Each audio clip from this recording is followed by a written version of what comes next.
एक बार तथागत महात्मा बुद्ध अपने भिक्षुओं के साथ में किसी नगर की ओर जा रहे थे। रास्ते में उन्होंने देखा कि एक कपड़ा व्यापारी बहुत ही चिंतित, परेशान और उदास बैठा है। तथागत बुद्ध वहां जाकर उनसे पूछे कि भंते, तुम्हें क्या परेशानी है?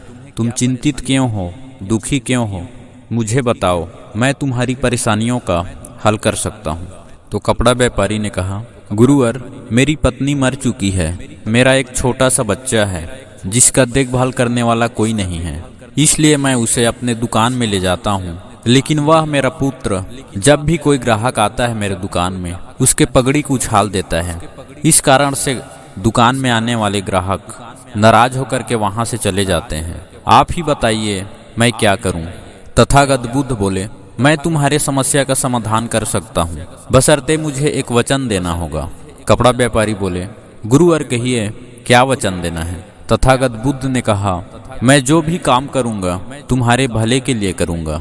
इस बीच तुम मुझे कभी भी प्रश्न नहीं करोगे कि मैं क्या कर रहा हूँ और क्यों कर रहा हूँ। ये मुझे वचन दो। कपड़ा व्यापारी ने कहा, ठीक है गुरुवर, मैं आपको वचन देता हूँ, आपके कार्य में बाधा नहीं पहुँचाऊंगा, आपसे प्रश्न नहीं करूंगा। अगले दिन सुबह तथागत महात्मा बुद्ध सिर में पगड़ी बांधकर उस व्यापारी के दुकान के सामने में बैठ गया। व्यापारी के बच्चे ने बुद्ध के सिर से पगड़ी को उछाल दी।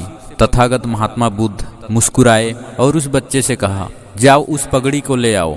बच्चे ने वैसा ही किया, पगड़ी को ले आया और बुद्ध को दे दिया। अगले दिन महात्मा बुद्ध उस व्यापारी के दुकान में फिर गए। उस लड़के ने दूसरा दिन भी महात्मा बुद्ध के सिर से पगड़ी को उछाल दिया। बुद्ध ने फिर कहा, जाओ उस पगड़ी को लाओ। बच्चे ने उस पगड़ी को वापस लाया। फिर तथागत बुद्ध ने कहा, जाओ मेरे लिए पानी ले आओ, मुझे प्यास लगी है और मुझे पानी पिलाओ। वह बच्चा पानी लेने के लिए गया और तथागत बुद्ध को पानी पिलाया। अगले दिन सुबह महात्मा बुद्ध अपने साथ में एक कुल्हाड़ी लेकर के गया था। फिर उस बच्चे से कहा, लो इस कुल्हाड़ी को और वहाँ जो सामने में लकड़ी है उसे काट ले आओ। कपड़ा व्यापारी थोड़ा सा हैरान था, चिंतित भी था कि कहीं बच्चे को चोट न लग जाए, लेकिन वह कुछ कह भी नहीं सकता था क्योंकि वह महात्मा बुद्ध को वचन दे चुका था कि उससे प्रश्न नहीं करेगा। बच्चे ने उस कुल्हाड़ी को पकड़ करके सामने पड़े लकड़ी को काट लाया। इस तरह से महात्मा बुद्ध ने एक सप्ताह तक अलग अलग औजार लेकर, सामान लेकर उस लड़के को अलग अलग कार्य में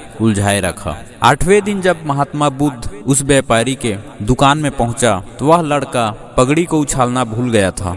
इसे देखने के बाद में कपड़ा व्यापारी बहुत खुश हुए। तथागत महात्मा बुद्ध को धन्यवाद दिया कि उनका लड़का सुधर गया था, उसके परेशानी का हल हो चुका था। दोस्तों, इस कहानी को यदि ध्यान से समझा जाए, परखा जाए, तो हमें एक बहुत बड़ी मैसेज मिलता है कि जब हमारे मन हमारे बस में नहीं रहता तो वह अपने हिसाब से काम करता है। हम सभी जानते हैं हमारा मन चंचल है, इधर उधर दौड़ते रहता है। यदि हम मन को अपने काम में नहीं लगाते, वह अपने हिसाब से काम करता है। और यदि इस मन को हम काबू में कर लें, अपने हिसाब से काम कराएं, तो वह हमारे हिसाब से काम करता है। जब महात्मा बुद्ध ने उस लड़के को इधर उधर के काम में भटकाए रखा तो वह भूल चुका था कि उसे पगड़ी उछालना है, क्योंकि जब उसे ये नहीं पता था कि क्या करना है तो उसका मन अपने हिसाब से काम करता था। कोई भी आता था तो पगड़ी उछाल देता था, अपने मन के हिसाब से काम करता था वो। लेकिन बुद्ध के प्रयोग के बाद में उस लड़के का मन उस लड़के के बस में हो गया था। दोस्तों, उन्नति के लिए, सफलता के लिए ये जरूरी है कि हम अपने मन को कंट्रोल में रखें। व्यर्थ की चीजों में हमारे मन को ना जाने दें। हमें अपने मन को उलझाए रखना चाहिए और उस काम में उलझाए रखना चाहिए जिसमें हमारी तरक्की हो, उन्नति हो। तो ये थी बुद्ध की एक छोटी सी कहानी। उम्मीद करता हूँ आपको पसंद आया होगा। फिर मिलेंगे आपसे एक ऐसी वीडियो में। तब तक के लिए आपका बहुत बहुत धन्यवाद।